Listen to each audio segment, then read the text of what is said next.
स्वागत है आपका हमारे YouTube चैनल परफेक्ट नॉलेज में। जैसा कि आपको पता है, हमने पिछली वीडियो में वियोजन अभिक्रिया आपको पढ़ाई थी, वियोजन और संयोजन। तो आपको आशा करता हूँ वियोजन और संयोजन अभिक्रिया समझ में आई होगी। देखिए, तो वियोजन अभिक्रिया हमने बताया था कि वियोजन अभिक्रिया किसी न किसी की उपस्थिति में होगी, यानी कि वियोजन अभिक्रिया का कुछ न कुछ कारण होगा, तभी कोई वियोजन होगा, जब भी कोई टूटेगा। वियोजन मतलब होता है टूटना। ठीक है, तो हम कुछ वियोजन अभिक्रिया के आज प्रकार पढ़ने वाले हैं।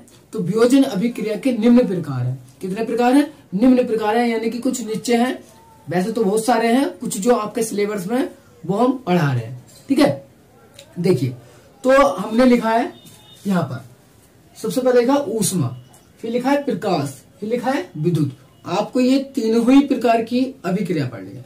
तो देखिए, समझिए, अगर ऊष्मा की उपस्थिति में कोई अभिक्रिया टूटेगी, यानी कोई अभिकारक ऊष्मा की उपस्थिति में टूटता है, तो वह हो जाएगी ऊष्मीय वियोजन अभिक्रिया। क्या हो जाएगी? ऊष्मीय वियोजन अभिक्रिया। दूसरा, अगर कोई अभिक्रिया प्रकाश की उपस्थिति में टूटती है, क्या होती है कि प्रकाश की अभिक्रिया में टूटती है, ये वियोजित होती है, तो वह हो जाएगी प्रकाशीय वियोजन अभिक्रिया। तीसरा आता है विद्युत। अगर कोई अभिक्रिया विद्युत की उपस्थिति में टूट रही है, यानी कि उसे संपन्न कराने के लिए हमें विद्युत देना पड़ा है, करंट देना पड़ा है, यानी कि धारा देनी पड़ रही है, तो वह हो जाएगी विद्युतीय वियोजन अभिक्रिया। ठीक है, तो चलिए, बोर्ड पर मैंने लिखा है पहला नंबर ऊष्मीय वियोजन अभिक्रिया। तो पहला नंबर आता है मेरा ऊष्मीय वियोजन अभिक्रिया। तो देखिए, अभिक्रिया की डेफिनेशन, वह रासायनिक अभिक्रिया जिसमें अभिकारकों के अपघटन के लिए, वह रासायनिक अभिक्रिया जिसमें अभिकारकों के अपघटन के लिए ऊष्मा का प्रयोग किया जाता है, उसमें वियोजन अभिक्रिया कहलाती है।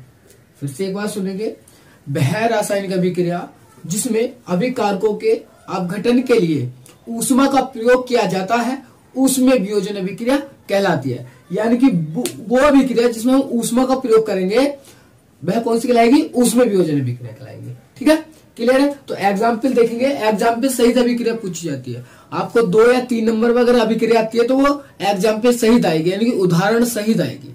ठीक है, तो इसका उदाहरण देखिए, जैसे लिखा है हमने CaCO3, यानी कि कैल्शियम कार्बोनेट। ये फॉर्मूला किसका है? कैल्शियम कार्बोनेट का। चलिए, इसे चूना पत्थर भी बोलते हैं। क्या? चूना पत्थर। आपने इस अभिक्रिया को संपन्न करने के लिए ऊष्मा दी, तो ये क्या हुआ? कैल्शियम ऑक्साइड, कैल्शियम ऑक्साइड में बदल गया और कार्बन डाइऑक्साइड बाहर निकल गई, यानी कि जी इसकी भौतिक अवस्था है, जी गैस, इसकी गैस जो थी वो बाहर निकल गई है, और कैल्शियम ऑक्साइड इस सॉलिड अवस्था में होता है, इसलिए एस लगा है। यहाँ देखो, कैल्शियम कार्बोनेट सॉलिड अवस्था होता है, तो इसलिए क्या लगा है? एस लगा है। ठीक है, क्या हुआ? तुमने जैसे ये चूना पत्थर है, इसमें ऊष्मा प्रभावित करी, ऊष्मा डाली, ऊष्मा को संपन्न करा इसमें, तो क्या हुआ? ये टूट गया। क्या हो गया? वियोजित हो गया, टूट गया 2 भाग में। किस किस में? पहला भाग आया कैल्शियम ऑक्साइड का, और दूसरा भाग आया किसका? कार्बन डाइऑक्साइड का। ठीक है, तो इस तरीके से यह अभिक्रिया हमारी संपन्न होती है। अभिकारक एक ही होगा, अभिकारक एक ही होगा, बस पहचान क्या है? अगर ये आती है कि ऊष्मा लिखी हुई ऊपर, तो क्या होगा? ऊष्मीय वियोजन अभिक्रिया होगी। कौन सी अभिक्रिया होगी? ऊष्मीय वियोजन अभिक्रिया। ठीक है, ऊष्मा की जगह कभी कभी ये इस तरीके से सिंबल भी बना देते हैं, इस तरीके से। ठीक है, तो भी ऊष्मा ही है उसका अर्थ, कि ऊष्मा दी जा रही है। ठीक है, क्या होगी? ऊष्मा दी जा रही है, ऊष्मीय वियोजन अभिक्रिया होगी। क्लियर है? चलिए, अब आती है मेरी दूसरी अभिक्रिया, प्रकाश वियोजन अभिक्रिया। कौन सी? प्रकाश वियोजन अभिक्रिया, या इसी का ही नाम है प्रकाश अपघटन अभिक्रिया। देखिए, अपघटन माने भी, अच्छा एक सेकेंड, ये छूट गया था।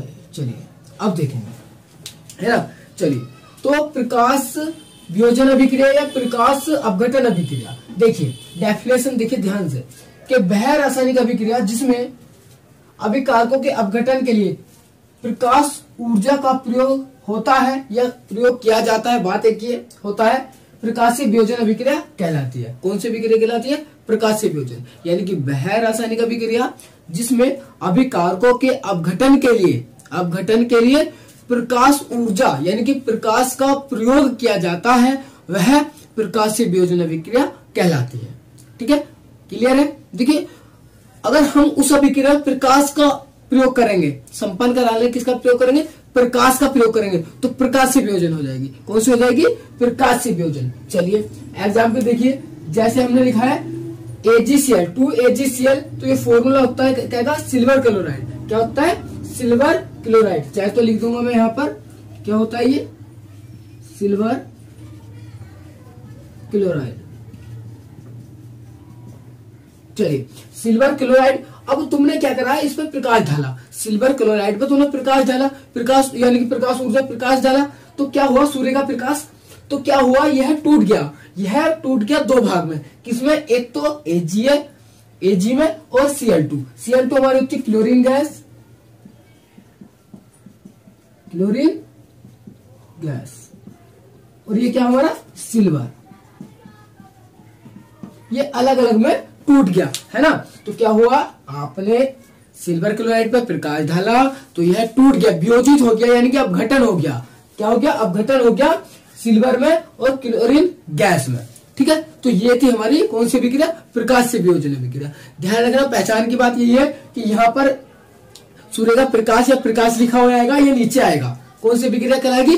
प्रकाश से वियोजन अभिक्रिया। और ये एग्जाम्पल किसके पढ़ रहे हैं? वियोजन अभिक्रिया के। तो ये सारे वियोजन अभिक्रिया के एग्जाम्पल है। किसके? वियोजन अभिक्रिया के।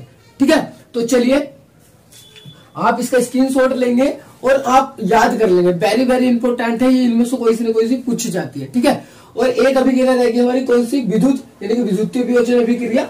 वो मैं आपको अब आगे पढ़ाऊंगा इसी वीडियो में। ठीक है, चलिए आप इसका स्क्रीनशॉट लेंगे। तो आपने स्क्रीनशॉट ले लिया होगा, आप इसे बहुत अच्छे से तैयार कर लेंगे। ठीक है, चलिए तो अब हम लिखते हैं बोर्ड पे कौन सी अभिक्रिया?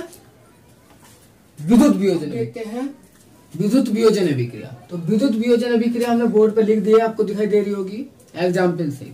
तो देखिए परिभाषा बिल्कुल सेम है, कोई अलग नहीं हुआ। क्या है? तो परिभाषा सुनेंगे ध्यान से कि वह रासायनिक अभिक्रिया जिसमें अभिकारकों के अपघटन के लिए विद्युत ऊर्जा का प्रयोग किया जाता है वह विद्युत वियोजन अभिक्रिया कहलाती है। देखिए डेफिनेशन बिल्कुल सबकी सेम ही है, बस क्या बदला है कि जिसकी उपस्थिति है वो बदला है।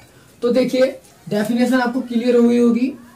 विद्युत वियोजन अभिक्रिया वह, एक बार फिर से सुनेंगे, वह रासायनिक अभिक्रिया जिसमें अभिकारकों के अपघटन के लिए यानी कि वियोजन के लिए विद्युत ऊर्जा का प्रयोग किया जाता है विद्युत वियोजन अभिक्रिया कहलाती है। जैसे देखिए जल है, एग्जाम्पल लिया है मैंने जल।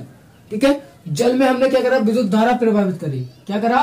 विद्युत धारा प्रभावित करी यानी करंट प्रभावित करा।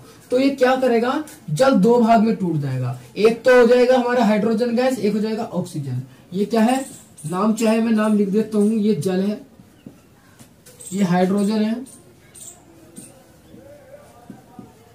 हाइड्रोजन गैस, और ये हमारी ऑक्सीजन।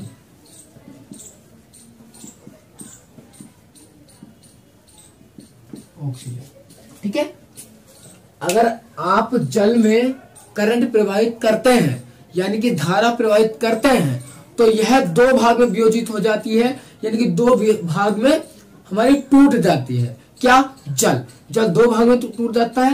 एक भाग पहला आता है H2 यानी कि क्या में? हाइड्रोजन में, हाइड्रोजन गैस, और ये ऑक्सीजन गैस। दो हमारी गैसें इसमें से निकलती हैं जल में से, अगर आप जल में करंट प्रवाहित करते हैं। ठीक है, चलिए तो वेरी वेरी इंपॉर्टेंट है तीनों अभिक्रिया में बता दूं, ऊष्मीय भी और प्रकाश भी, विद्युत भी। इन तीनों में से हर बार बोर्ड में एक न एक अभिक्रिया पूछ ली जाती है, कोई सी न कोई सी अभिक्रिया पूछ ली जाती है। ये यही नहीं पूछते तो ये पूछ लेते हैं कि निम्न अभिक्रिया में कौन सी अभिक्रिया है, निम्न अभिक्रियाओं में कौन सी अभिक्रिया है। तो आपको पहचान मैंने बताई है कि अगर एरो के ऊपर विद्युत धारा मिलेगा तो विद्युतीय वियोजन हो जाएगी, या विद्युत वियोजन अभिक्रिया हो जाएगी, या विद्युत अपघटन अभिक्रिया हो जाएगी। बात एक ही है, अपघटन माने भी टूटना होता है, वियोजन माने भी टूटना ही होता है। ठीक है, एक बार फिर से सुनेंगे, विद्युत अपघटन अभिक्रिया या विद्युत वियोजन अभिक्रिया, बात एक ही है। ठीक है, तो इस तरीके से हमारी तीनों अभिक्रिया समाप्त होती है। चलिए तो आप इसका स्क्रीनशॉट लेंगे। चलिए तो अब मैं आपको एक बात बताना चाहता हूँ, देखिए किसी भी सब्जेक्ट को रटिए मत, क्योंकि रट्टा ज्यादा दिन नहीं चलता है, 1 दिन 2 दिन 3 दिन, हद है सप्ताह, उसके बाद आप भूल जाएंगे। और इतना 1-2 हेडिंग नहीं है, ये 1-2 चीजें नहीं है, ये एक आध सब्जेक्ट नहीं है आपके पास जो आप रट लेंगे। आपके पास कम से कम पूरे 6 सब्जेक्ट है, आपको पढ़ना चाहिए, आपको समझना चाहिए। अगर समझेंगे तो जिंदगी भर याद रहेगा, और रट्टा मारेंगे तो हाथों हाथ भूल जाएगा। ठीक है, तो समझिए, हर अभिक्रिया को, हर चीज को समझिए, हर सब्जेक्ट को समझ के पढ़िए, चाहे दिन में थोड़ा पढ़े लेकिन समझ के पढ़े। ठीक है, चलिए, तो बहुत अच्छे से पढ़ेंगे इस बार, पेपर अच्छे आने वाले हैं। आपको पता है कि सिलेबस भी कम है हमारा, तो आप अच्छे से तैयारी कीजिए और अच्छे नंबर एग्जाम में लाइए, और अपनी मेमोरी को बढ़ाइए, यानी कि अपने मस्तिष्क को तेज कीजिए। मतलब मोटिव पढ़ने का यही होता है कि मस्तिष्क तेज होना चाहिए, ये नहीं कि किताबें रट्टा मार रखा है बस, है ना। अगर आप समझेंगे चीजों को तो आपका मस्तिष्क तेज होगा, आप किसी भी चीज में जल्द से जल्द जवाब देंगे। ठीक है, तो चलिए आज के वीडियो में इतना ही, अगले वीडियो मिलेंगे साइंस के साथ ही। ठीक है, और मैथ भी हमारा चल रहा है, आप जानते हैं, जितना हमसे हो रहा है उतना हम कर रहे हैं आपके लिए। ठीक है, तो चलिए आज के लिए इतना ही, चलते हैं। जय हिंद।